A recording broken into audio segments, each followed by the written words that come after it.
Shall I begin? Go ahead, Shubhadeep. Okay. Good afternoon, ladies and gentlemen. My name is Shubhadeep Mandal. I am a research assistant at ICS. On behalf of ICS, I welcome you all to the ICS Wednesday seminar.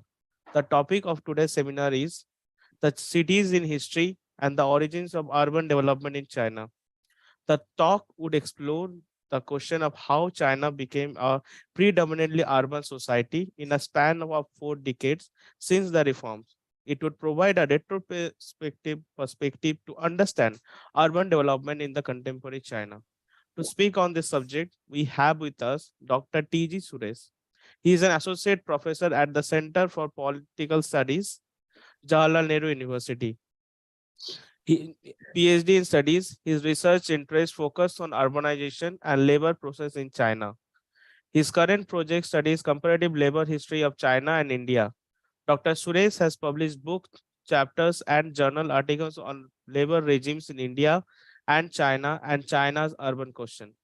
Chairing the session this afternoon is Dr. Partha Mukhopadhyay. He is a senior fellow at the Center for Policy Research. He was previously part of founding team at the Infrastructure Development Finance Company, IDFC, focusing on the private participation in infrastructure. Among the several positions he has held, he was chair of the working group on migration, Government of India, and also a member of the Technical Advisor Committee of the Ministry of Housing and Urban Poverty Alleviation. In 2006, he has chosen as one of the inaugural fellows of the India-China Institute, New School, New York, and in 2016. He was selected for a residency at the Bellagio Center of the Rockefeller Foundation. His research interests are in urbanization, infrastructure, development paths of India and China. Before I hand over to the chair, I would request all participants to follow the housekeeping rules. All participants shall remain muted during the presentation. Question can be posed in the chat box during the session, or you can use the raise hand option during the Q&A. Please unmute yourself only when called upon to do so by the chair. I will now hand over the floor to Dr. Partha Mukhopadhyay to take the proceedings forward. Sir, the floor is yours. Thank you, Shubhadeep, and welcome everybody to today's talk. I think Professor Suresh is ideally placed because his work on labor essentially, to my mind, and we shall see how this comes through, in China, cities are sites of work. And I think that labor lens is going to be an exciting lens with which to look at cities. And if he doesn't use that lens during his talk, I'll make sure he does that during the Q&A. So with those words, let me not take time away from Professor Suresh. The screen is yours. We look forward to your talk over the next 45 minutes or so. Thank you. Thank you, Professor Partha. It's always such a delight to join an ICS conversation on China. And before I begin, let me share with you that this was a very short presentation I gave in School of Languages, Chinese Studies Department. They have a sinologue conversation series. So it was then that ICS Director Alka encouraged me to think of a detailed presentation. I was very enthusiastic about it and accepted it, but then without realizing that I did not have all the details. However, here it is. See, the purpose of this presentation is mainly to highlight some of the problem in terms of explaining China's urbanization. This is not only the question of China's urbanization, but we do see a general problem in the sense that in most studies on China, there is a very strict periodization of China into late imperial, republican, socialist central planning, and post-reform. In this period, many of those social and economic development and political processes are explained as if they all have a dynamics and origins within that particular period. And this had happened with the case of say China's urbanization too. Let me just take you through some of the basic say statistics about China's urbanization. Today, China has at least the four major the cities which are directly governed by the Chinese government. Chongqing, Shanghai, Tianjin, and Beijing have a more than 20 million population. China also has uh, a, a 100 cities plus 103 or 4 cities today with a more than 1 million population. And if we look at China, especially the eastern part of China, I'm referring to that that imaginary say Aihui Tangchung line that that actually divide China into two demographic part. And on the eastern side, you see the entire that eastern half of China is you see dotted with the cities. So China has now become an urban society. And then when we look at the general literature on China, not specific literature on Chinese urban question, we know there is this. I was actually startled by this this whole phenomenon because in general literature we have an image of China which was an agrarian China, which is continued its continue to live the way it was until the late 1970s, and in a matter of 4 decades since the economic reforms, you see the coming of say the great cities. So here it is here I wanted to say argue that it will be more useful for us to say think of China's urbanization process in historical continuity than looking at Chinese urbanization as an outcome entirely from the post-reform economic in a post-reform new economy. There is the reason I am saying this. Let us now go back to some of the writings on Chinese cities. And there is already a rich literature on, say, China cities, even starting from, say, even even during the 18th century, that French Jesuit Amiot, who has written vividly about the city of Beijing, and in subsequent period, we have say many writings, and most importantly, some of the travel writings, such as say what the names that come to my mind immediately is Alexander Hossier, who was in a British consular, exploring, who was assigned to explore the possibility of say trade and commerce in the Upper Yangtze region, and his travels in Guizhou and Chengdu and other areas. And that book he wrote, 3 years in Western China, in which he has explained the very the interesting aspects of the cities in say Guizhou. And towards the end of the say 19 in a century, in 1893-94 period, we have the British say traveler Isabella Bird, who say traveling from say Shanghai to all the way, she organized her entire journey from Shanghai to Sichuan, traveled in the Upper Yangtze region. And in her account also, we will come across some of the detailed descriptive account about Chinese city. I was struck with her account about Hangzhou, which she explained as a city where people who are merchants and a leisure class basically live. Given this, and this is only from the Western say travel account, but at the same time, much later, when say some of the say the major scholarship on China's urban questions, such as Mark Elvin and William Skinner, they begin to research on China, basically by the demographers and geographers. You already have I mean, they were able to say throw light on some of the interesting aspects of say a traditional China, where they have a say informed us that there are yeah, something can be called if not an urban system in modern sense, but cities were very much part of the traditional China, and in the late imperial China there were different kinds of say cities. One is say the traditional walled cities, and also the garrison town, and also most of the county capitals were say cities, in the sense that it is in county's capital. You have the economic central function was concentrated in the county, in the county capitals.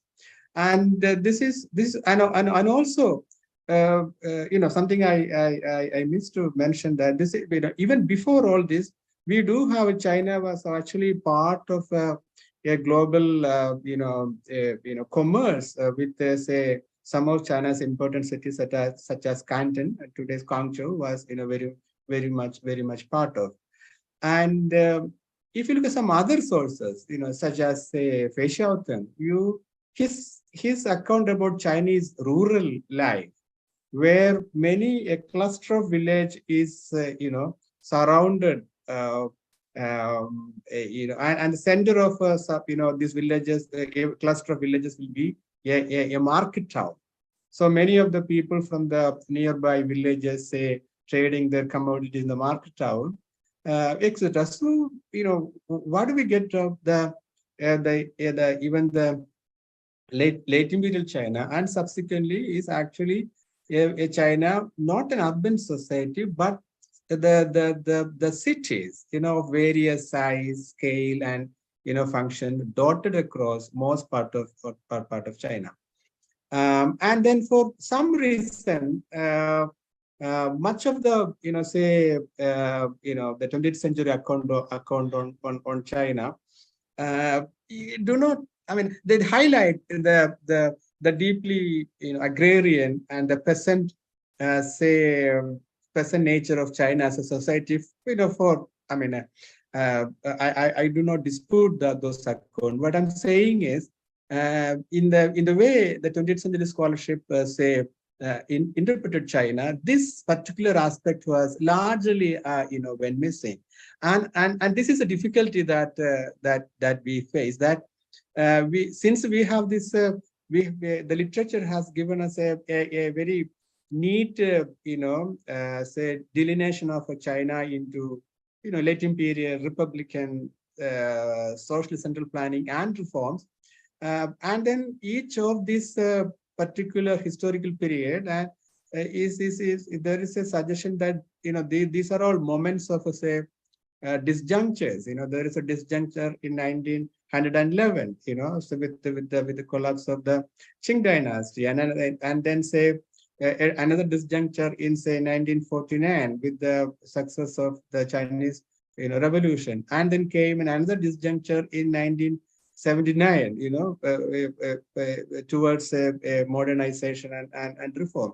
And it is true that we do see certain say ruptures, certain institutional departures or disjunctures in all these cases. But the only point I'm trying to make is that say rupture that we thought of, or which are presented in the literature, perhaps may be exaggerated or more sharply presented than they are really wanted, because we are now seeing that in China's urbanization case in particular, when we look at the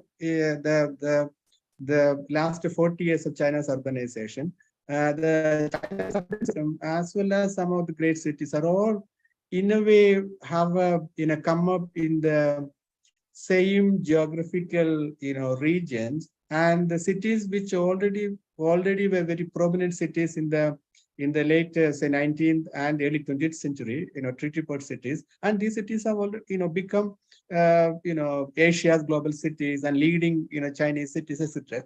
etc. I wish to again go back to William Skinner's study on cities in late imperial China. This is as most of you are aware of that monumental work that Skinner and his colleagues made on China. That volume run into something like 900 pages, in which he has to say divided China into 9 physiographic macro region. And his regional approach to studying cities, he argued that China was composed of this macro region, and these macro regions are defined on the basis of their certain physiographical characteristic. Most importantly, all these regions can be defined on the basis of them being part of a river basin. So he has this his macro regions are the North China, Northwest China, Upper Yangtze, Middle Yangtze, Lower Yangtze, Southeastern coastal China, Lingnan province, and say Yunnan Kuichi region, which but in his analysis has largely excluded Manchuria, those Manchuria, from the overall framework. The reason being, today's upper northeast China in those years was not really, well, sparsely, populated.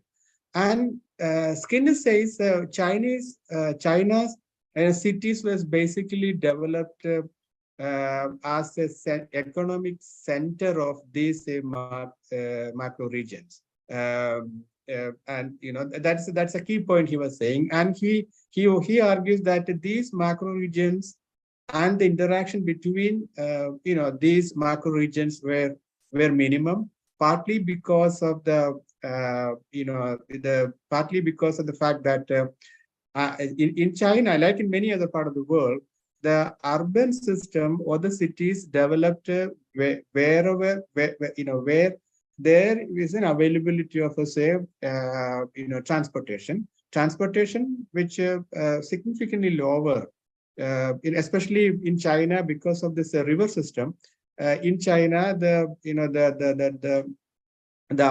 waterways significantly reduced the unit cost of transportation, and compared to the land transportation. But therefore, in the late imperial China, you will see most of these cities that are center of these physiographic regions are cities which have, say, are located in the the river basin, especially in the lower land of the river basin, where waterways are a major say a physical condition which helped these cities to develop. And he also in his studies on, say, Chengdu, the city in the Sichuan, where he has explained how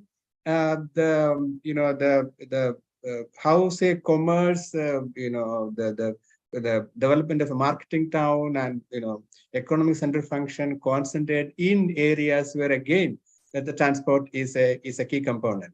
So this is just a broad kind of a Skinner's regional approach to studying China's cities. I'm just sharing.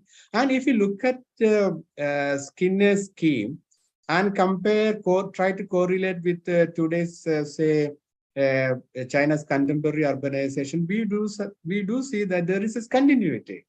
In the Upper Yangtze region, it is Chengdu and say in Chongqing still are the largest city, and also in the middle say Yangtze region, we see not only the old Hankou but now Wuhan, and then Nanjing, and towards the eastern part, the lower Yangtze region, Shanghai, Suzhou, Hangzhou, and in his old Lingnan classification, where today's say provinces of, say, Guangdong and Guangxi, Hainan, Macau, Hong Kong are all located. You will see, these are all regions where it's now densely populated, and also in the up north. So the northeastern, China's advantage was this extensive river system, especially the Yellow River, the Huang in the north, and then say Yangtze and say Chujiang in say Guangdong, Guangdong province, and all these say rivers have say so many tributaries. So the only thing I'm trying to say say argue here is that there is a significant historical continuity. I mean, the type of cities that China today have may have a very different. Say China still today do not have any say walled cities, so to speak, or but the not only the most of this say urbanization, we can say that they are actually say energized by the cities which preceded this period. So this is one aspect that I wanted to say highlight. How do we understand say Chinese urbanization as a in relation to the historical continuity, than simply focusing on urbanization as a dramatic a phenomenon that happened after the economic reforms. And the economic reforms as a only I mean, generally there are many writings which say deliberately or unintentionally try to imply that economic reforms and the local state initiative are the origins of urbanization. But we can say that not really, because you do see that not all places in China are able to become urban, and cities which are able to become say great cities. They have a very these cities already have a long history, except perhaps Shenzhen, which was not any great urban centers in earlier period, but it has become today not only a major metropolis but also a sort of a global city because of its headquarters function in the say high technology and corporation. So this is a so this is a one set of issues I thought I will highlight. And secondly, it is also perhaps important for us to see that in a historical say perspective, how from the late imperial China, a period where we also see the the coming of a series of treaty port after China defeated in the in the Opium War. China was considered the treaty port from say Hong Kong to Ningpo, Shanghai, etc. And during the Republican period, one major say urban story that we have was about Shanghai. Shanghai becoming one of the most say dazzling place during the interwar period. And after the say revolution, the story of urbanization is something very different, because most literature have say very strongly suggested. I'm not sure whether we can describe it that way, an anti-urban orientation of the long Maoist era. Partly because of the that inhibitive institutions and norms which are introduced by the government. The case of Huang, etc. However, here also perhaps the story may not be entirely the Mao era anti-urbanism, but we are also seeing that many of the Chinese cities have now during that period become more viable. The only major change the local government did was to say create say urban create working class quarters in some of the city city centers, and also the CPC's say the CPC's objective is to say transform, especially in the case of say Shanghai, and that was an idea which was later expanded to many other cities, that to transform China's the decadent consumption cities into productive cities. That was one idea the CPC worked with in the in that period. And also cities like Shanghai, which was able to say create surplus, was asked to share the surplus with other provinces. So therefore, maybe that criticism that there was an anti-urban bias in the case of say the long central planning era, but at the same time, even the introduction of say Hukou may not have say, I mean, may have slowed down not urbanization actually, but say unregulated migration. That is another topic. That we can discuss. So the point is, even again, it is there are say books which suggest that there is not even a single new building has come up in Shanghai after revolution, but which is not really true. There are many new say public buildings as well as say residential quarters that the socialist government constructed during say 1950s, 60s, and so on and so forth. And even in the case of the rise of some of the cities, there is also certain some kind of a narrative which is a very typical. Something that one of the Linda Cook, the author on Shanghai, she says there was this idea that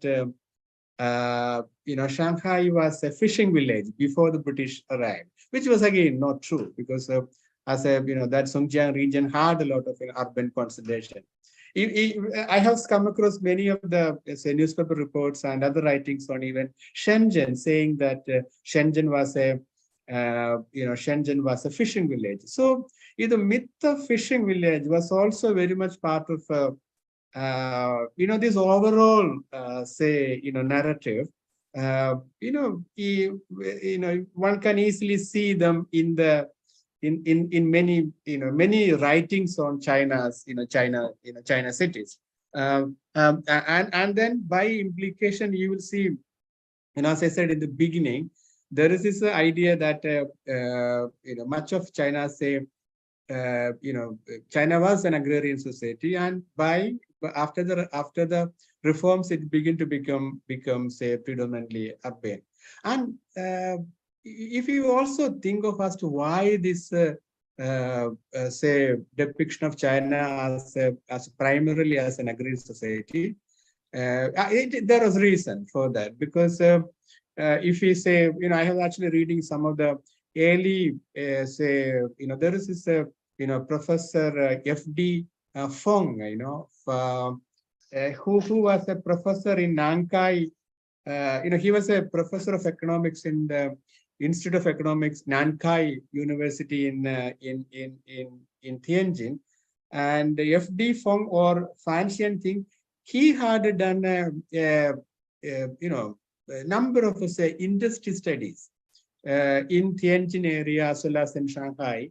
Titled Industrial Organization China, and where he was explaining the limitations of a Chinese industrialization, partly because of, and how China was struggling to adapt to the Western industrial model, Western factories. So even in FD Fong, what you get to see in the case of industry is basically cotton, grain trade, shoemaking, silk, silk reeling, etc., etc. So and also maybe when we check say other say writings on Chinese industrialization in the Albert Furwerker, we there is this there is this idea of why Chinese industrialization was a very moderate in nature, partly because of the Mandarin-led industrialization had limit. So and also even say labor history, say Sean Chas knows that history of Chinese labor movement provides a very useful source about the Chinese industrialization. So he has also listed industries from say sugar, cotton to coal mines and etc. to suggest to tell us that how numerically say weak was the Chinese working class at the turn of the century. But with all this account, it is very much clear that China was a predominantly agrarian society. But we must not lose sight of the fact that China did have cities. It may not be, as I said, there's urban centers as we understand today, but many of these cities were from performing, of course, economic central function, and brought a population together. And even the traditional Chinese cities, the Chinese people were socialized to the idea of an exchange of commodities. Those kinds of things, because there is even in traditional China. And my point is, if we do not take that that neat delineation of China into historical period, and then believing, and then say strongly say arguing that each of these historical period have say economic dynamics on its own. It is true, but if we make it little open-ended, we do see that an urban form was introduced to the Chinese people much long ago. That's the point I'm saying. And secondly, when the reform started, an excellent account about Shanghai is that when the reform started, who came back to the China's mainland cities for investment and etc. are mainly many of the early, say, Chinese businessmen who fled or whose families fled to Taiwan after revolution. So many of them came back to Shanghai for investment. And one another point also I wish to mention here is that how China's cities, especially cities such as Shanghai in particular, was able to flower a new kind of urbanism, and how it's easily say diffused within China, and then many Chinese cities have a say their the way city was imagined have a lot to do with in urban practices and liberalism that Shanghai offered in the 1920s and 30s. But in today it is if you see the how Chinese cities are designed, and there are clear say Western influence. The whole idea of say CBD, the Central Business District, is something that Chinese took very seriously and adapted from Western and American cities. So and at the same time, along with that, why, as I said earlier, why there is this say the greater concentration of cities along the entire eastern seaboard and the Pearl River Delta region, which is also connected to say not only the treaty port, but also this the early history, that history which was say, and the physiographical characteristic that helped China to create urban centers where trading was possible, commodity exchange was possible, a market came up, and many of it was in Fei Xiaotung, in his Yunnan studies he has say he was telling, there is this, it was in cities most of the leisure classes lived, but other peasants and workers and people of handicraft and craftsmen, they all lived in the cities. When China, after the reforms, when they started, China is also, even the post-reform economic thinking also in a way, I mean directly, actually not in a way, directly forward regions and cities which already have a certain advantage, locational advantages or physiographical characteristic, or there's a long history, like in Shanghai. And then when China started this opening a program, most of the it is special economic zone cities all happened from Xiamen to that area, mainly from in the eastern region. So you will see, even the Chinese policy thinking has a very strong connection with this historical continuity.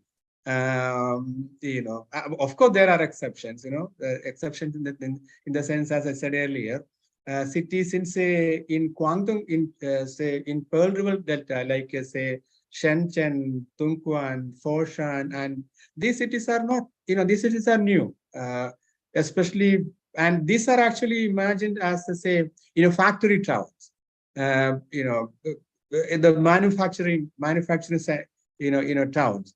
In case of Shenzhen and Dongguan, it is true, the idea of manufacturing and migration, can, and of course the Chinese economic reforms can explain, why these cities became developed, the way it is.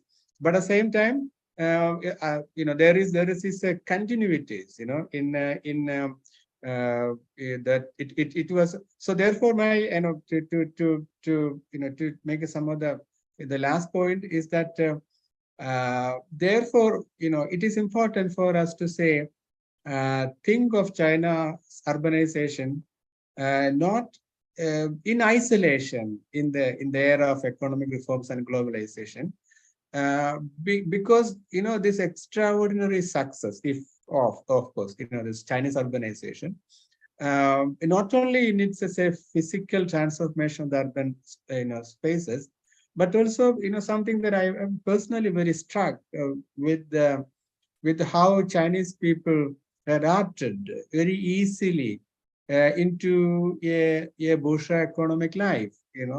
If you since most of us have visited China, unlike in any other cities, Chinese people have been socialized to a new economic life, a bourgeois economic life, so to speak, and the liberalism and the overall make of the cities. And why this is happening? Because even, as I said earlier, even from some of the early cities, the urban practices and form, which actually travel to many places. So therefore, I hope I mean many early scholars, when they write the history of a city, of course this history is traced back.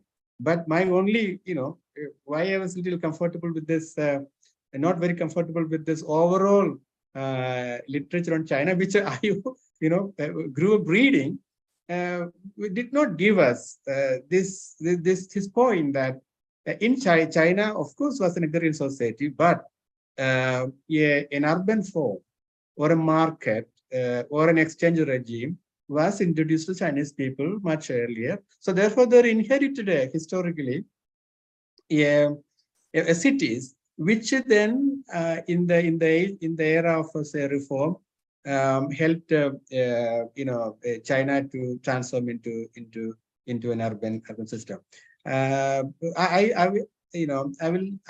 will stop here for the moment, so that we can have some conversation. Thank you. Thank you, Professor Suresh. It's quite a long durée sort of look at the Chinese urban experience.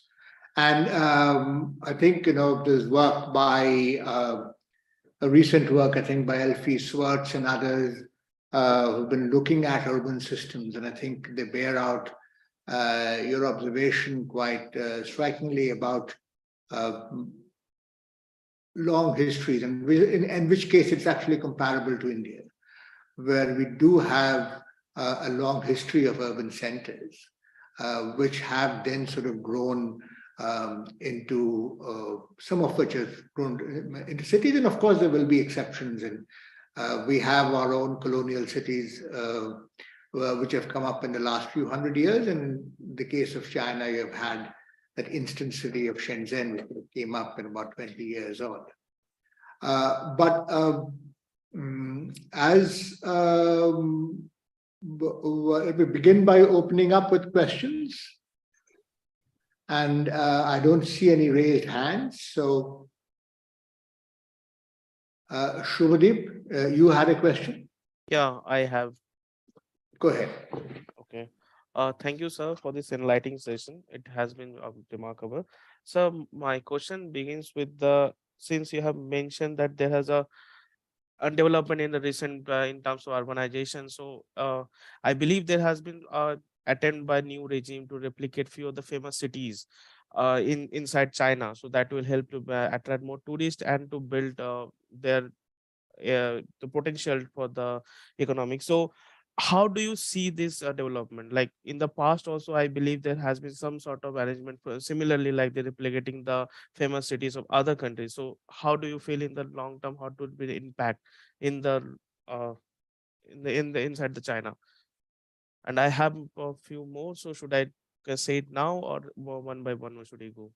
I think you may as well. I mean, and sort of give Suresh time to sort of put them together and they may be linked and may be easier for Professor Suresh to respond. Okay, sir. So my next question is regarding the urbanization.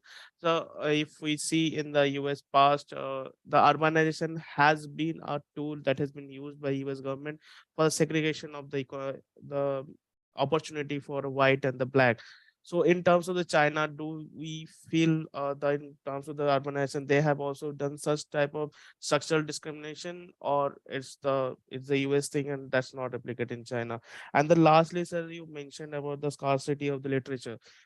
Basically, you mentioned that the literature that you have read so far, it's not what you feel like. So is it because the predominant US perspective on the IRFA, or it's something else?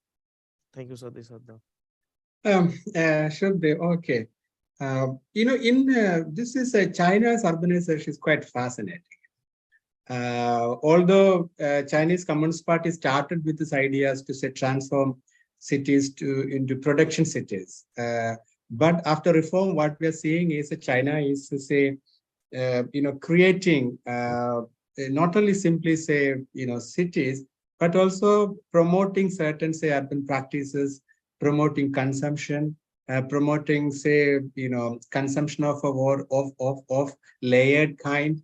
And also, it has all reached today to a situation where it was sad to see that Chinese government is actively discouraging, street, as a space. That was actually the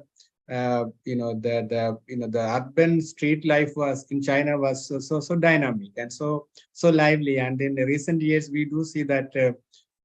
In some of the city, there are tendencies for the local policy to say inhibit extension of cities, etc. One problem in your question, you have actually indicated that problem, which is one of the problems with the Chinese cities today are they all look like. I will just mention to you one thing that I myself have noticed in terms of consumption.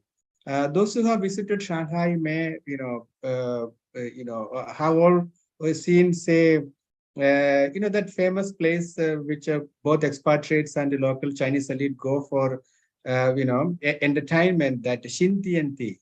And you will see once Shanghai Xintianti was successful, we have now a replication of the same model into many other cities. In Chengdu, there is a new place, Taikuli, which is some another version of say Xintiandi. And also you will see in Sanlitun in Beijing is also something similar to do, where it's a high consumption places, but at the same time it is inhibitive for say many ordinary people to participate in any form of commerce in those regions. So the replication is actually the story of Shanghai as the most.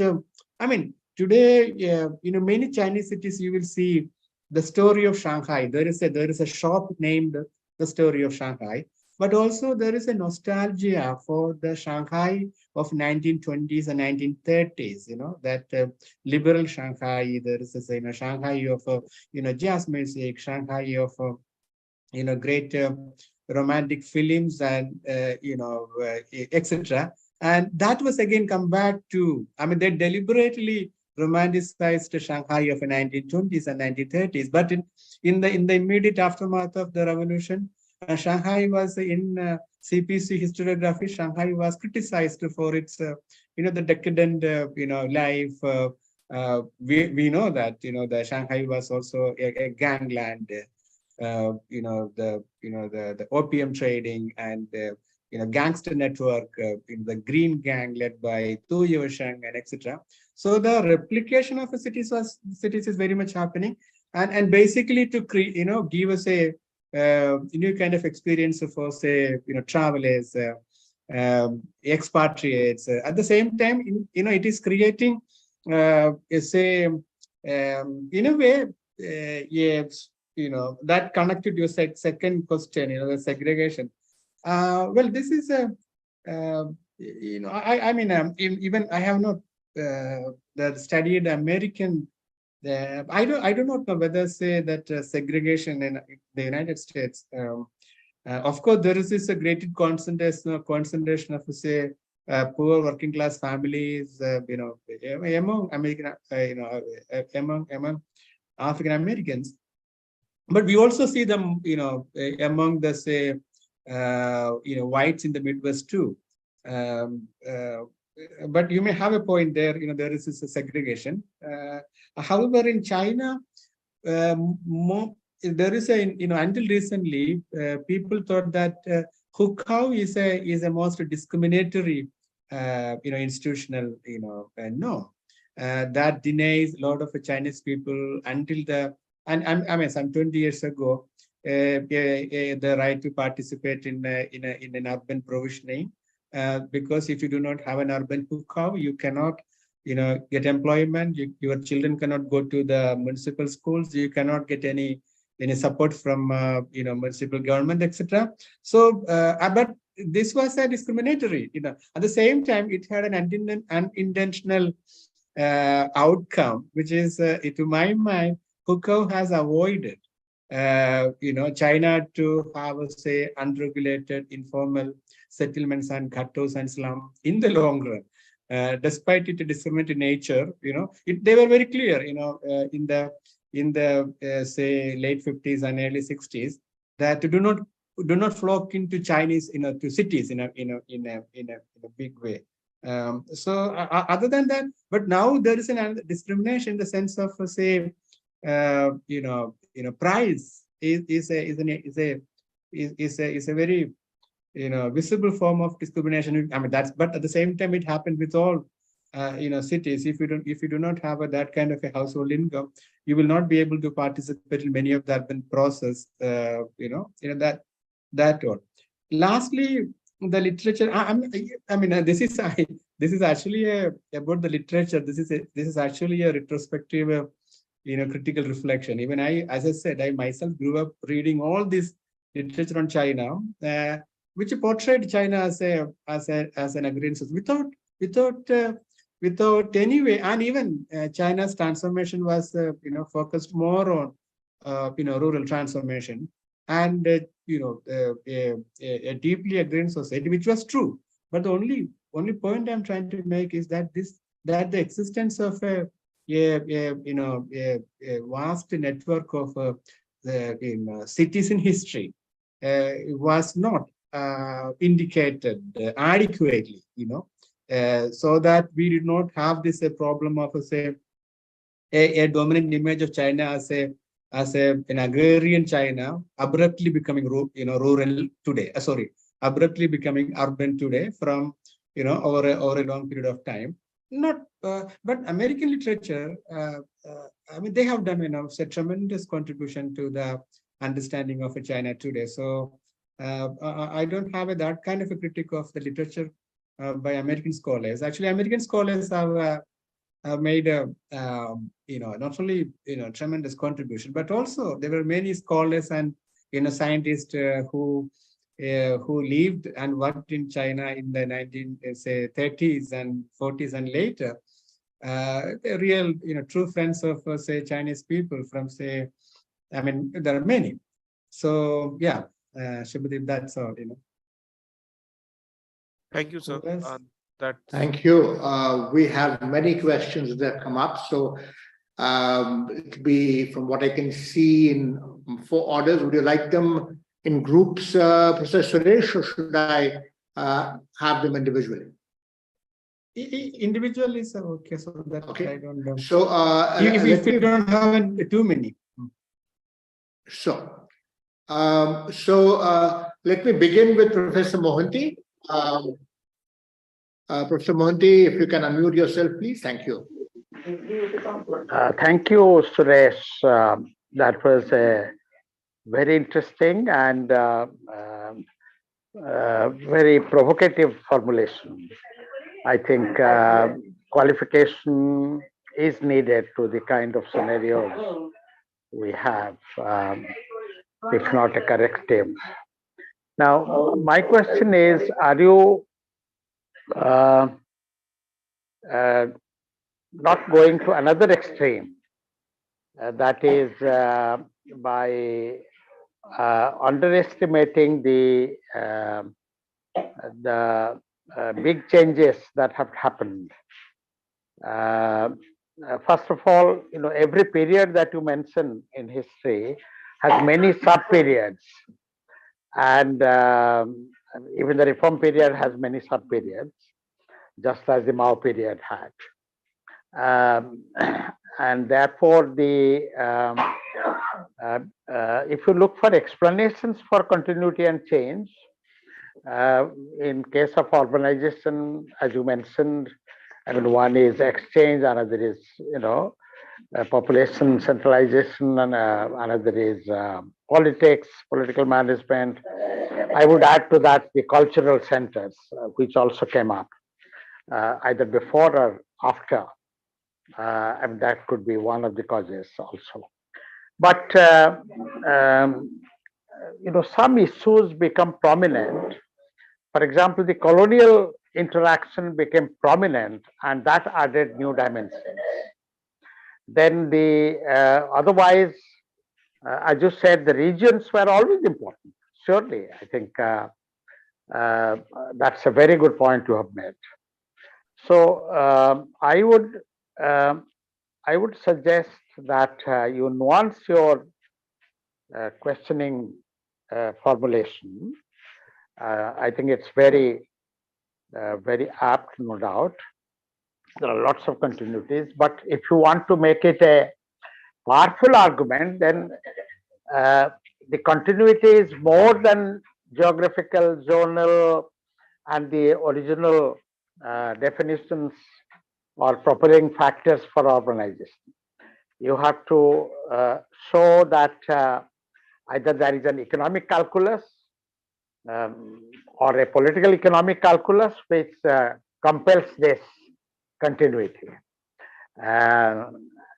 So otherwise, why, for example, you have new urbanization as a new phase in China today, or once the environmental question became important, or why is it that sometimes the sense of culture asserts itself in urban reconstruction? At the same time, why is it that population movement sometimes is restricted directly or indirectly, and sometimes it is encouraged because you need labor or middle class personnel and so on. So, would you like to consider qualifying or nuancing your argument? But I really liked your presentation. Thank you. Yeah, thank you, Professor Mohan. It is always such a, I'm happy to hear your a conversation which was missed for a long, to share this a measured historical, perspective.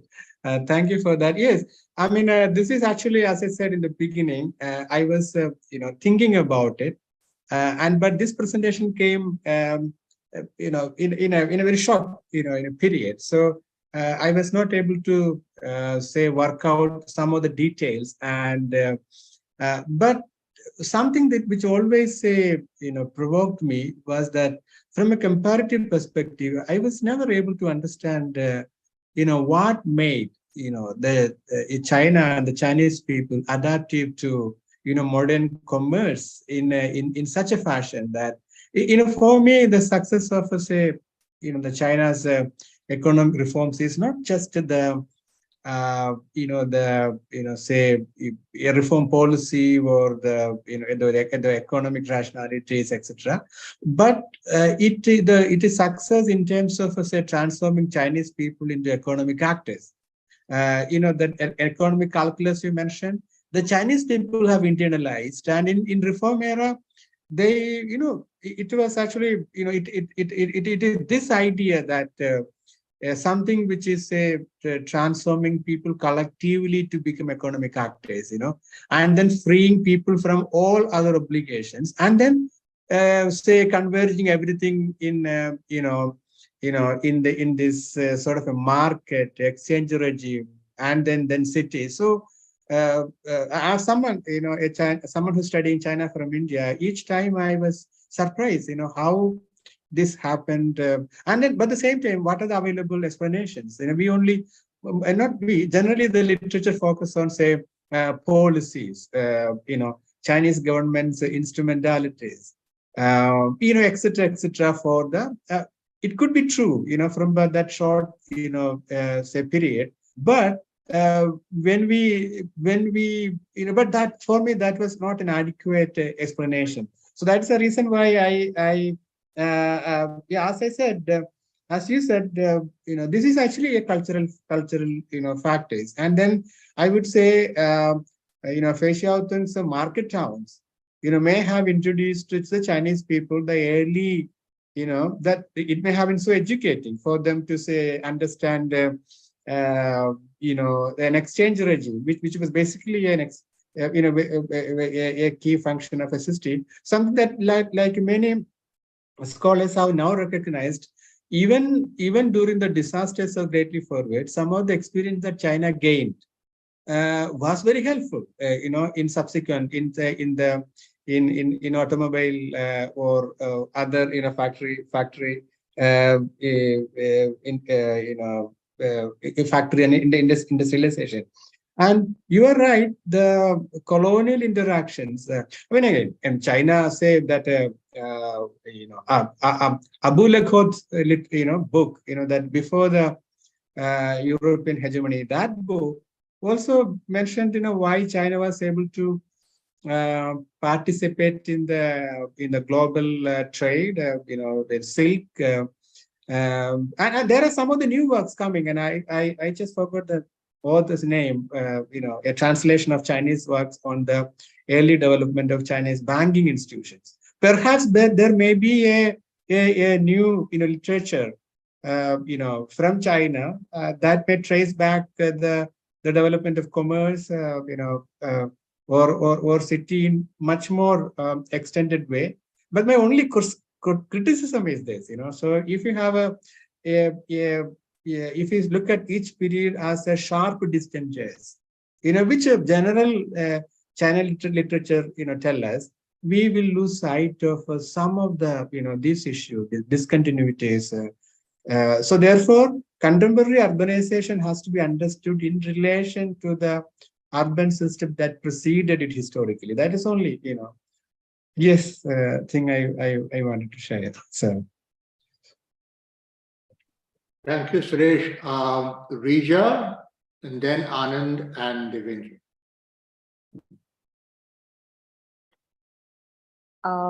Thank you, sir. Thank you for an interesting talk. Sir, my query is regarding, what you had discussed about Western influences in Chinese urban development.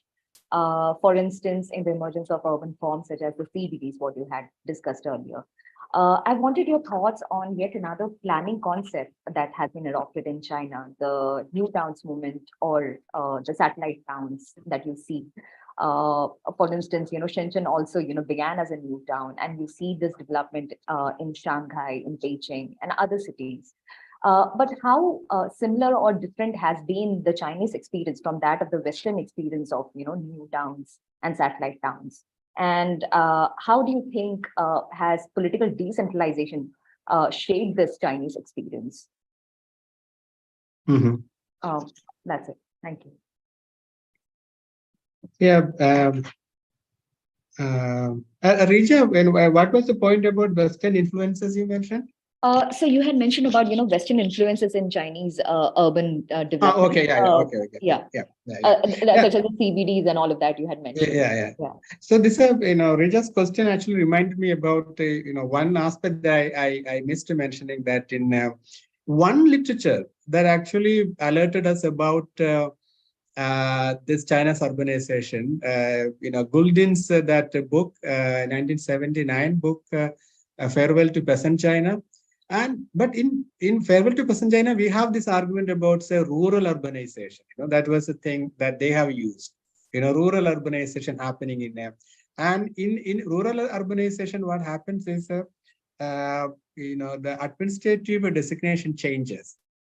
Say, village become, say, county become prefecture level, a village become district. So this is say a continuous transformation, and that process went on a very long time, like in 80s and 90s.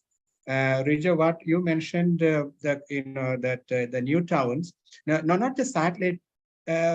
In Chinese case, this satellite town concept is very interesting, because today you will see most of the satellite, the designated new towns, say in 2000, now become part of that extended metropolitan region. And I was surprised to say in 2014 or sometime, I happened to visit Tujiangyan again, from Chengdu.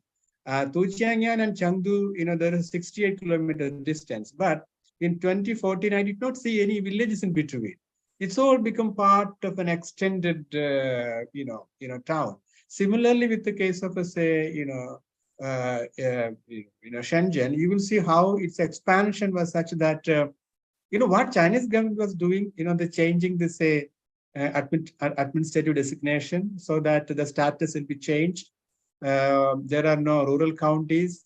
So rural counties become, say, urban counties or urban district, then say they may elevate into prefecture level cities. So it was this process they have been, on the basis of, say, migration, on the basis of, say, new urbanization, conversion of rural land into, conversion of agricultural land into for various kinds of development purposes. So this was a major say impetus that happened, and that process have now lost its steam today, because today there is the satellite towns do not have much of a function. But at the same time, there are big cities and say 30-40 kilometers, there are other cities, but they are not kind of a satellite town, because now, because of this highly the very geographic spread of urban areas, you will see it more than centralizing. It is actually in a way highly descended. And cities, urban regions in each of the region, and people, even at a popular level also, they have the sense that their cities are quite different from other part. And political decentralization have really say encouraged, this process, not political decentralization. You're right.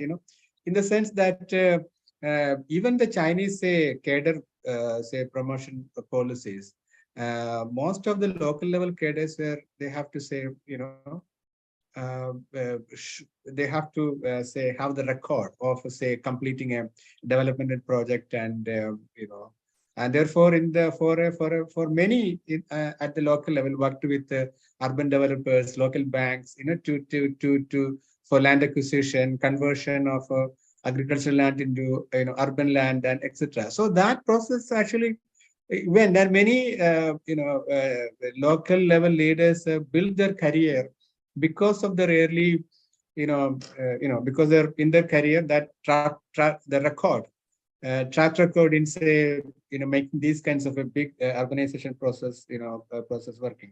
And lastly, this Reja, this in west the extremities of Western influences. Now in case of when China was thinking of designing Putung in Shanghai, the Shanghai municipality called for a global architectural competition, from worldwide. So you have the French firms participating in it, Americans and Japanese, and China became a fascinating place for urban designers and architects in the last, say, 30 years.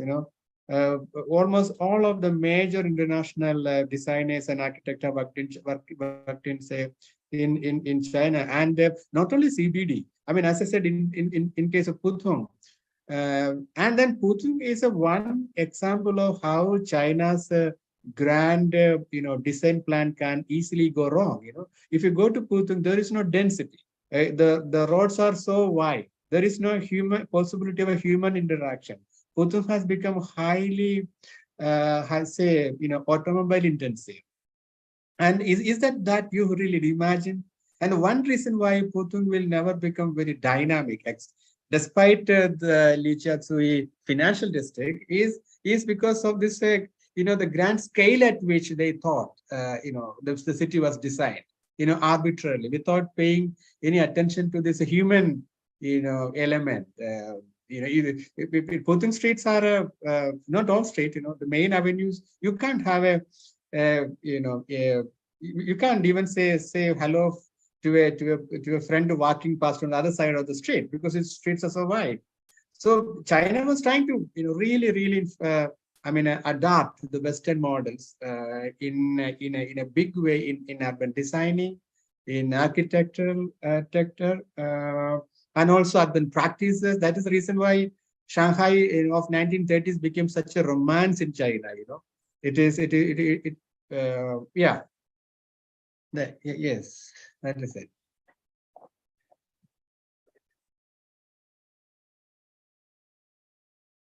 Who is Parthu, you're muted.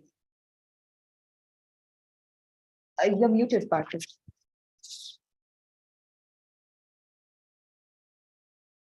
I think we have a raised hand from Anand. We can take a question from Anand. We can't hear you, Parthu.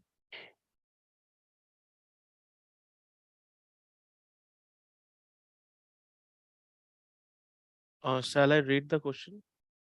Anand has raised his Anand hand. Yeah. Sorry, Anand. Yes, I'm sorry, I was on mute. So, Anand, can you unmute yourself, please? Yeah. Thank you.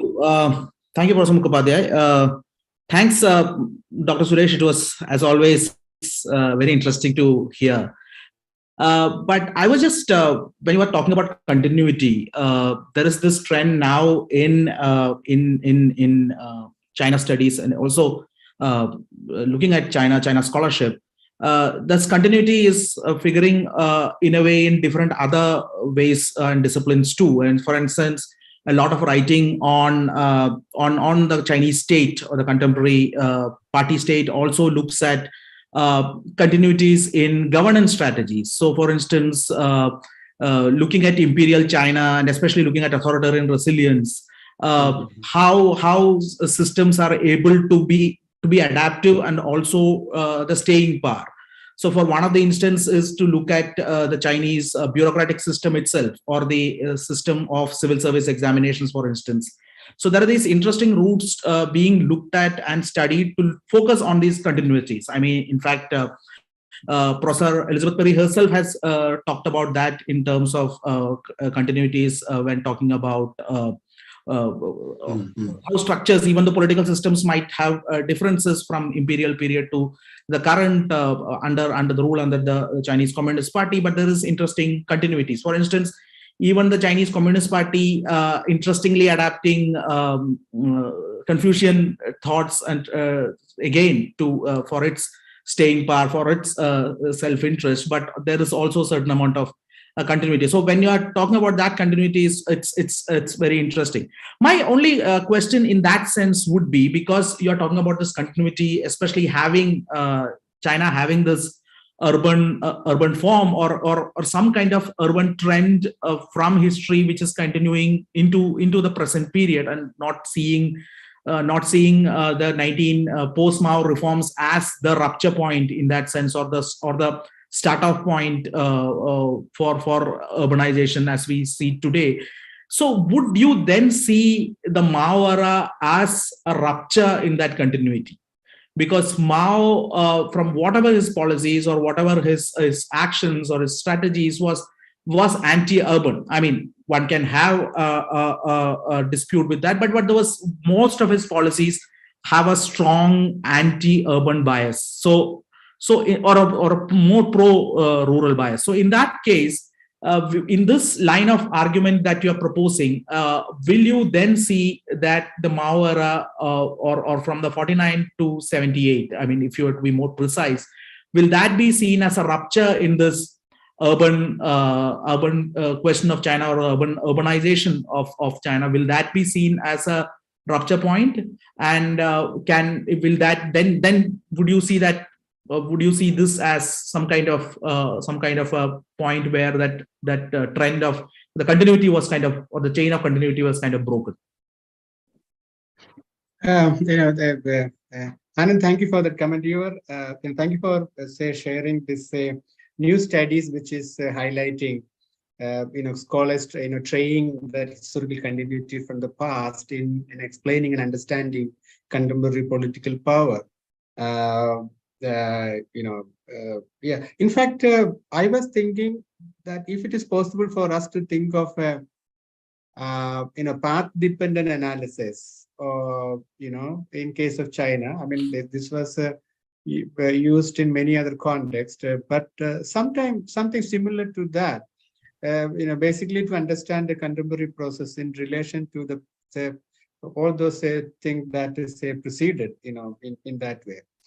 There is today, I think there is a growing literature which is suggest with all 20th century fascination with China and China's distinctive social revolution and its outcome. Now I think scholars have come to come to kind of a realization about. And not only the scholarship, but also the Chinese within China, that they there is this a long historical lineage, not only political power, institutions, and many things have a lineage which we can trace back to certain earlier histories. And now many of the Chinese scholars are they make this deliberate attempt and stretch that into certain extremities too. But anyway, for your specific question, understanding Mao era and Maoism, the dominant narrative is, you're right, that Mao era is a serious rupture, is a disjuncture, a radical departure from the past. And when it comes to urban question, Maoist policy was essentially anti-urban in nature and orientation. This is a general, tendency, partly because of, Mao Zedong himself did not have much sympathy with cities, because he spent, most part of his life, at least till the age of, I think, 60, 62, in the, mountainous, rural, hinterland, etc. and that's the reason why you don't see even Mao visiting any famous, Shanghai. I think he visited only once or twice. And then that's the reason why, he insisted that Shanghai should share the surplus, resources it has with other cities. But at the same time, Maoist era Maoist era actually focused on urbanization because, say, making Chinese cities more organized.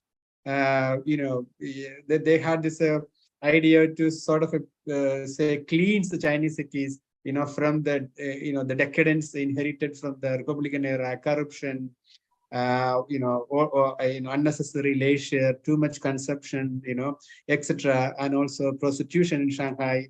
You have in the early 50s so many people who do not have any immediate, economic function. We're all sent to other provinces and cities. It happened in many cities in China. And not only that, export of in the 1960s, there was a, early 50s, there was so many Chinese Shanghai retail shop owners were sent to other part of, Kansu, in Kansu region and few other regions to set up new, shops and things like that.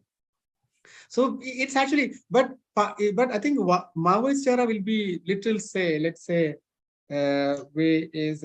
give a Chinese city certain new, say, a new life in the sense of, say, during the same period in one part of the world, the experience has been these cities become so overburdened because of the unregulated, say, population migration and very, very weak fiscal capacity. So you see most cities where, this is a story from, say, Sao Paulo, Buenos Aires, Mexico, Bombay, Kolkata, etc. But whereas the Chinese city during Maoist era was more viable. It was functional. They were building public, building opera house, public, building for, say, cultural, building, and many things they did. It was not that not a new single building was, say, constructed, during the Maoist era. So it seems that Maoist believe that the rural countryside is the repository of radical, creative transformation, and he had that kind of an idea, but Chinese cities were able to live. They have this new breath of life, and you will see the photograph of the people in Beijing and Tianjin in the 1970s. They were all, they look, they are actively participating, say, work, production, entertainment, public events, etc. So I think it's okay to say that it was an anti-urban, but at the same time, again, history proceeded in a very strange manner. The unintended consequences was that these cities are now, when the reform opened, are well placed to become major places without getting entrapped into ghettoization, slum, informal settlements, and so on and so forth. Yeah. Thank you. So that leads actually very nicely to Devendra's question. Devendra, could you unmute yourself, please?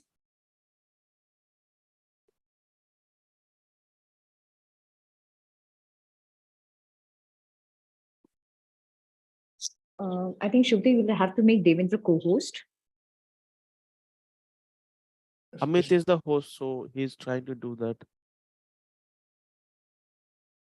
Or I can read his question. Devendra is co-host. I think he will be able to. Yeah, I mean, I can read Devendra's question. Yes, posted the question, so you could go ahead and. Yeah, Devendra has asked about, to say, the phenomenon of urban villages.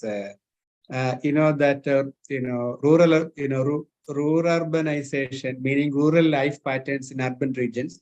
In China too, some cities like Shenzhen have urban villages. Can you comment on this phenomenon in Chinese cities? This is a very interesting, and this is how sometimes I feel that despite the vast difference in terms of the institutional capabilities and norms between India and China, some social, practices and urban, tendencies will sometime converge. Some kind of urban villages in many, not only in Shenzhen, there are many of the cities have come up in the second, half of the reform process, typically becoming, migrant enclave. We have a Piaoxiang study of a Zhejiang village in Beijing, and even I have visited the a Henan village in Guangzhou.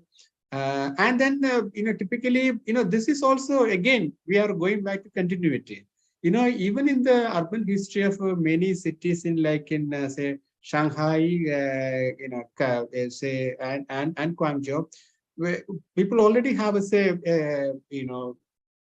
mentioned how native place affinities are shaping the migrants' collective behavior in all these cities. So the people from, say, Anhui province who are in Shanghai, they tend to reside in close proximity. They have, their own, say, cultural, collective, say, practices. And this is more to do with the migrants from Sichuan province. And as you know, Sichuan is one of the the largest migrant sending provinces, and most of the Sichuan people, they have this native place affinity they share with each other, that kind of bring them together in even many cities. So there are different sides about it. Say within a city, you have among the migrant communities, they tend to create enclave, migrant enclave.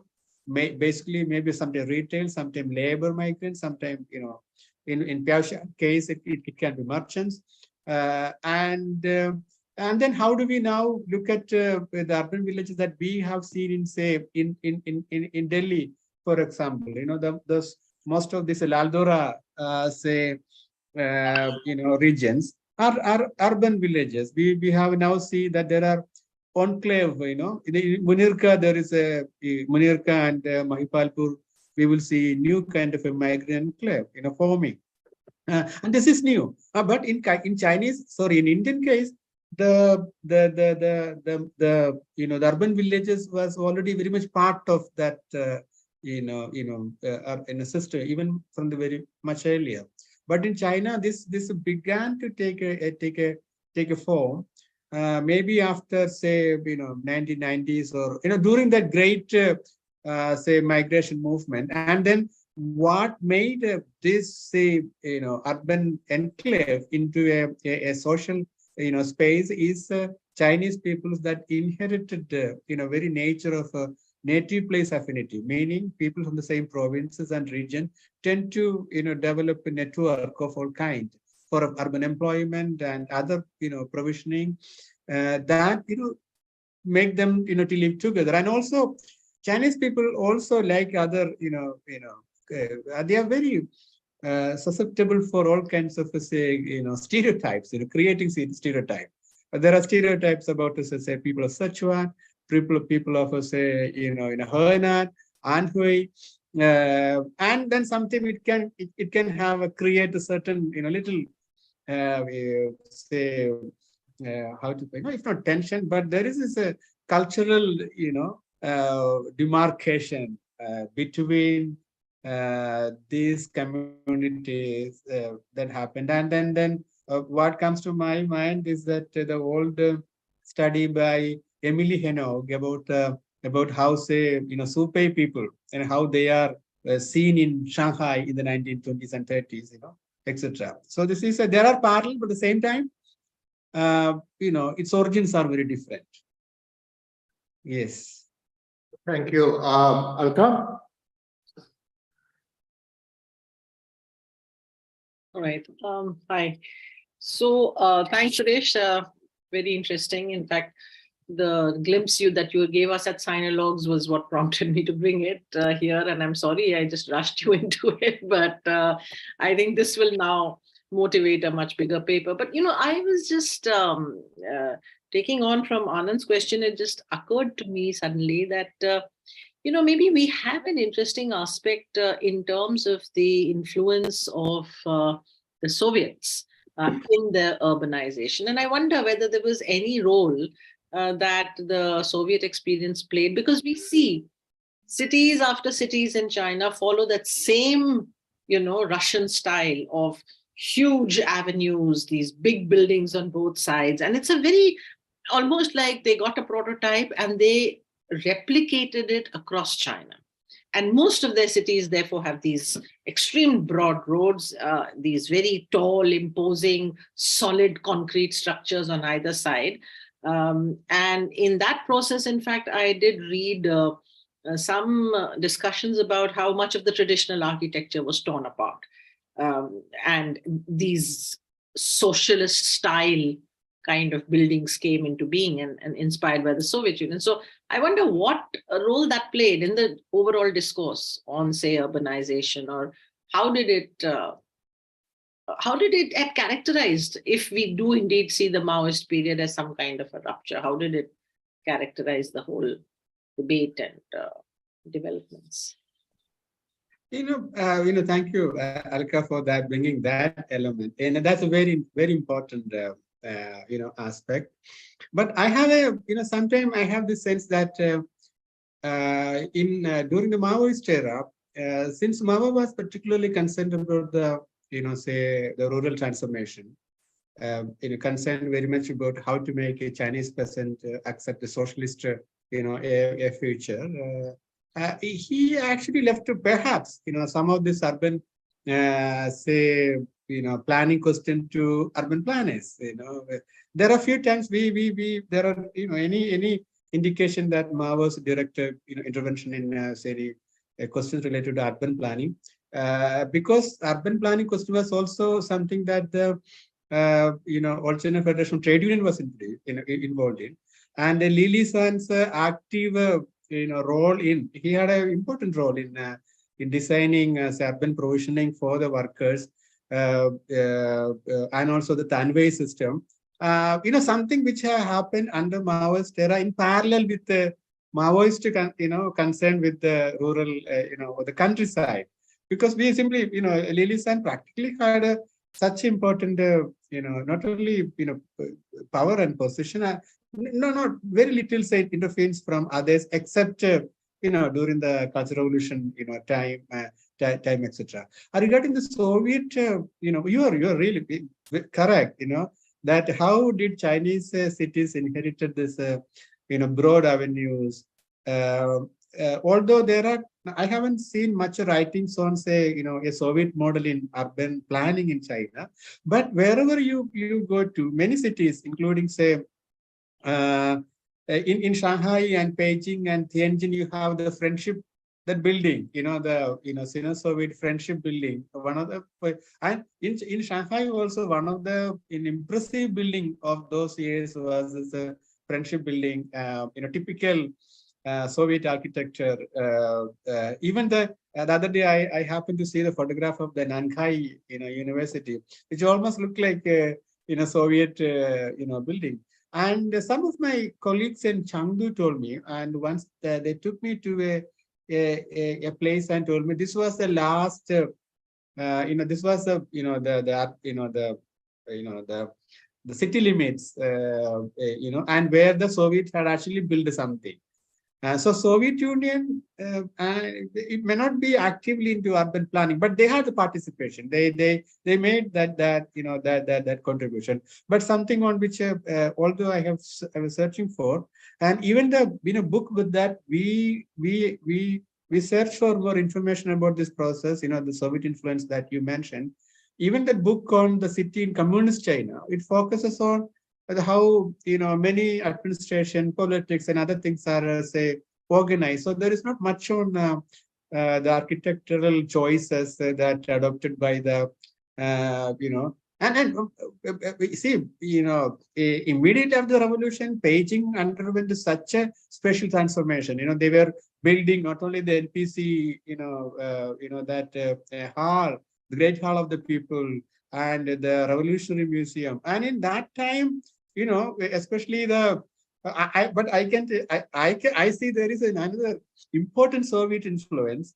Most of the Chinese workers in the Revolutionary Museum look like more, there are more, like how to put it, more muscled men than you expect of a Chinese person. That is very much Soviet, because Right.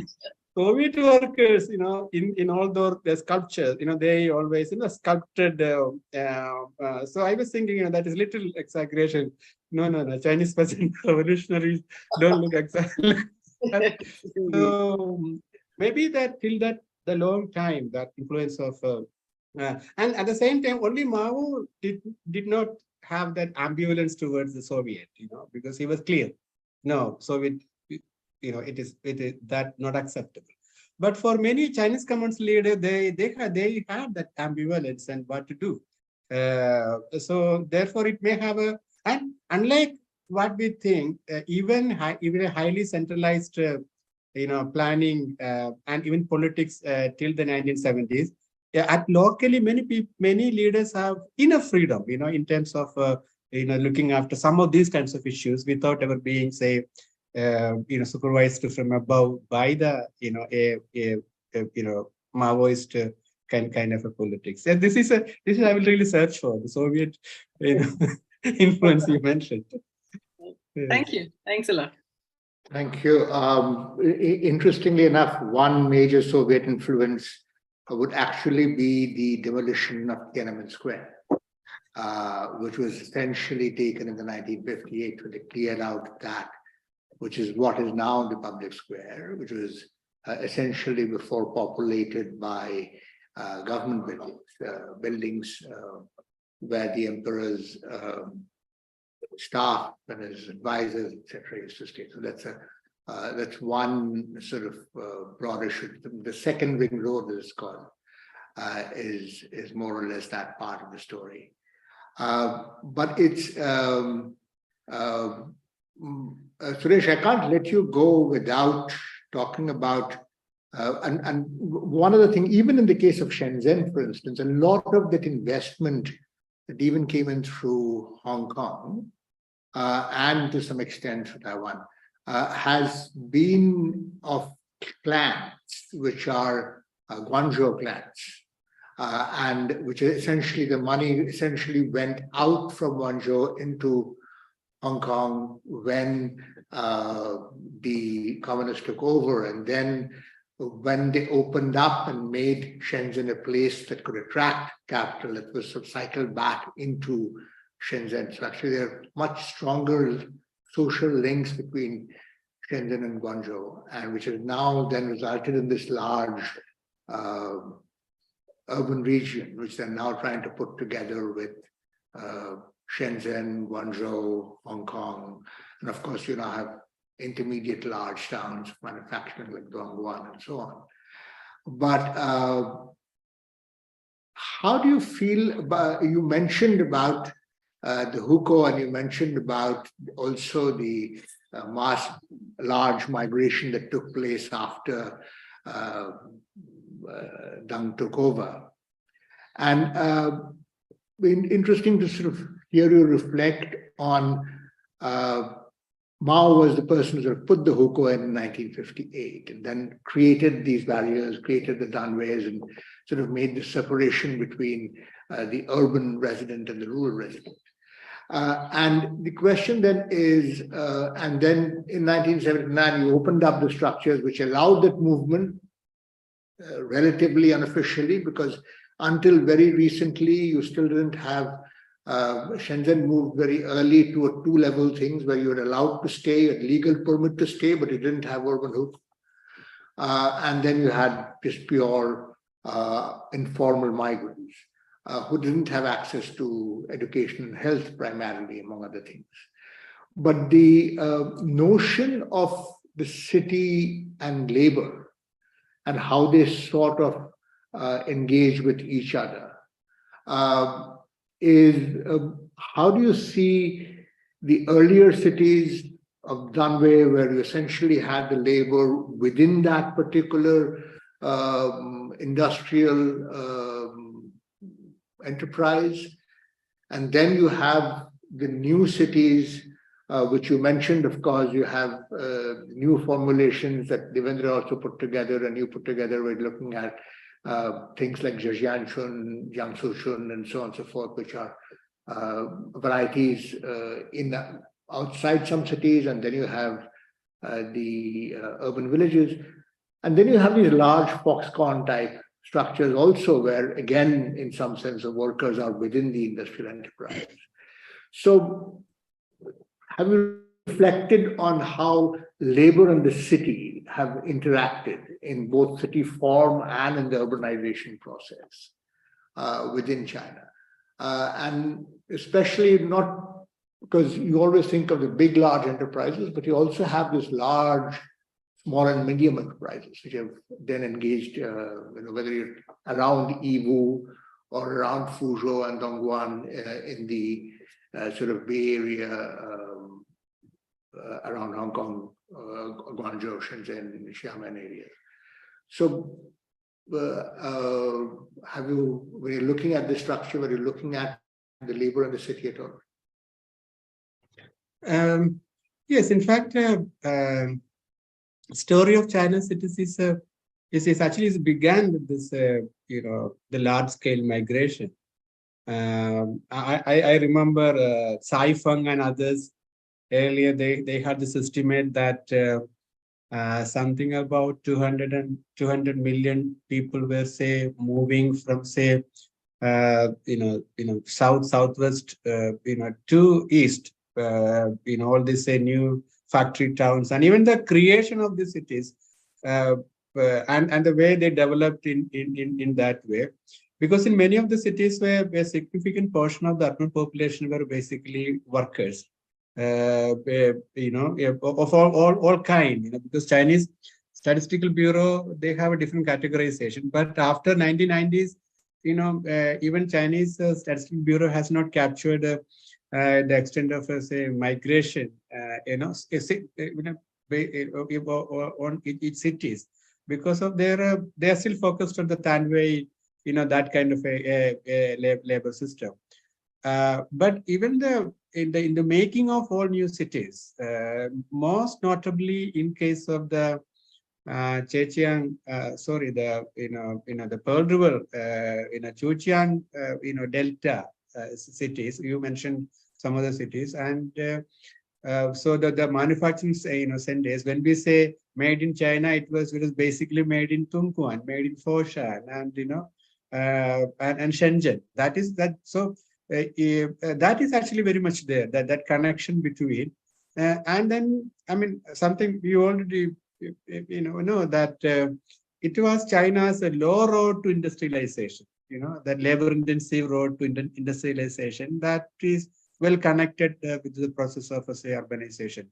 And without this, the large-scale migration happened at a time when even the Hukou regime was well in place. But we have seen in Chinese history. Chinese people sometimes simply break through these barriers.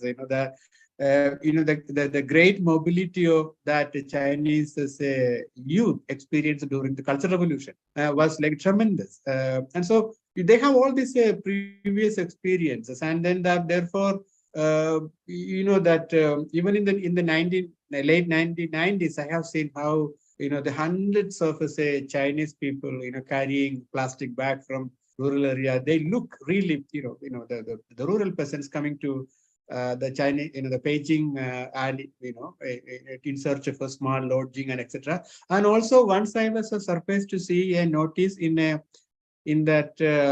Great Wall Hotel in Shenzhen. This is a recent, just a few years ago. The notice said that guests are not allowed to bring their some animals, cooking stove, and look like those notices were meant for the peasants who are the migrant workers coming to, so you will see the traces of those kinds of thing in many cities. But subsequently, they have been able to say Chinese state had this capacity to, through public campaign, they kind of change people to their behavior, etc. So therefore, this we cannot study China cities without your, as you said, I completely, agree with this, convergence between large scale population migration and the cities. And I mean, even in the if you look at city as a site of production, you really need say a large number of people who are available for certain kind of wages for to do all kinds of kinds of work. So China was then able to say, because of the continuous say migration stream, able to retain, keep the wages low for at least 20 years, and then say urban process became expansion of say all these kinds of say all sectors, services, catering, restaurant, hotels, and construction. It all continued, but now I think it seems even again that phase has come to it lost its steam, in the sense of there are no reverse migration, and also although there are China is now going through certain little economic hardship, you will see more and more poor people in many cities returning. However, that large scale migration that one generation did, they were willing to work for a small wage in the cities, that has now come to, if not end, but the point is, Foucault didn't really deter or inhibit this migration movement. It is very, very interesting, and Chinese, the Chinese policy, Chinese leaders usually have this very the way they solve problem is like that. So they have the Foucault, but they didn't stop the Chinese people from moving, and it was not possible. And then say only when they arrived in the cities, because they didn't have Foucault, they were excluded. And then all those things that together practically again say, incorporated them to a labor regime where they were disciplined, they were available for low wages, and that many Chinese companies, they didn't share any social responsibility burden because of these factors. So Chinese state policy actually absolved the Chinese enterprises from say bearing any social cost of say having these migrant workers. Thank you. Of course, one of the more interesting phenomena that happens is the reverse migration every Chinese New Year, which testifies to the continuing links that people in Chinese cities have with their villages. And that seems to be a link which will continue for some time.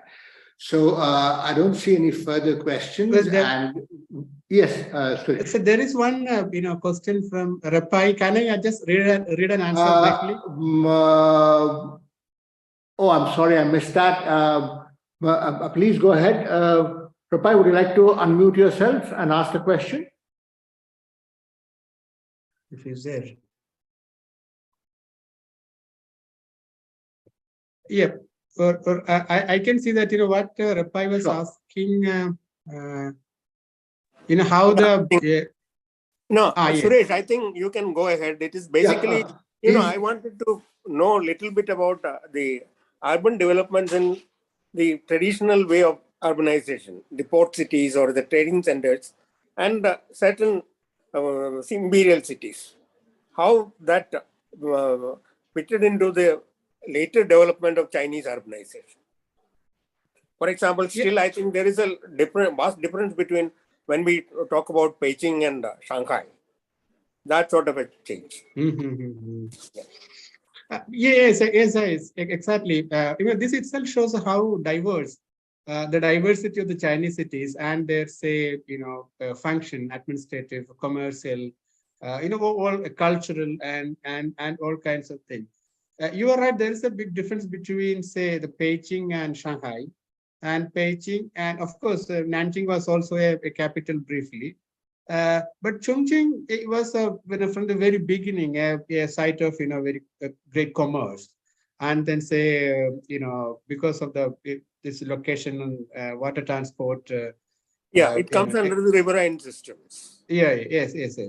But the difference is that we begin to see is with the coming of the treaty port, especially with the coming of the foreign companies and personal British, French, and American others, and then there emerged what we call the the comprador, the people who local Chinese helping the Western businessmen, partly using they didn't have the language, so the rise of the intermediary, especially in a treaty port and Shanghai, they played a very important role. The rise of comprador in the late 19th and early 20th century, because they were doing a lot of work. And by that time, Chinese cities have actually freed themselves from what we can call the imperial cities. Imperial cities, one are as I said earlier, if you read the account of early say travelers, they have talked about imperial city as the grand designs and many palaces and extraordinary attention in artistic, say craving, etc. And that the city was a site of the seat of power, and then say but China's advantage was that in many part of China there are other sort of cities which are far more open, not always only the some of the among all the early great cities, Nanjing may not have a rise and the way all other great cities. So there is we can say that both the port cities as well as some of the traditional cities are able to develop in the modern era. But I really agree with you. We need a scheme to say capture the diversity of say the cities, their nature, what do they do, even how do they look like, and etc. Yes. Yes. Thank you. Shubhadeep, back to you to close. And thank you so much, Suresh, for a very thoughtful and wide-ranging afternoon. Yeah. Thank you, Partha. Thank you, sir. This session was quite enlightening. Before we wrap up the session, Alka ma'am, do you have any concluding remark? No. Just to once again express my thanks to Suresh, and let's take some kind of an understanding. Come back in 6 months and give us an even more fascinating talk, Suresh. We're looking forward to your piece on this. Thank you. I'll try. Okay. Thanks a lot. Bye. Bye. Thank you, ma'am. We extend our gratitude to the speaker for this engaging and enlightening session, and also to the chair for moderating the Q&A session. With this, we wrap up today's session. We thank all the panelists and the participants to join us. The video of today's seminar will be available in ICS YouTube platform. We'd like to inform everyone that our next Wednesday seminar will be on local resistance to Tibetan rehabilitation, Indo-Tibetan borderland of Arunachal Pradesh, by Dr. Sonika Gupta, Assistant Professor at IIT Madras. More information related the same will be available on ICS website, or you would also subscribe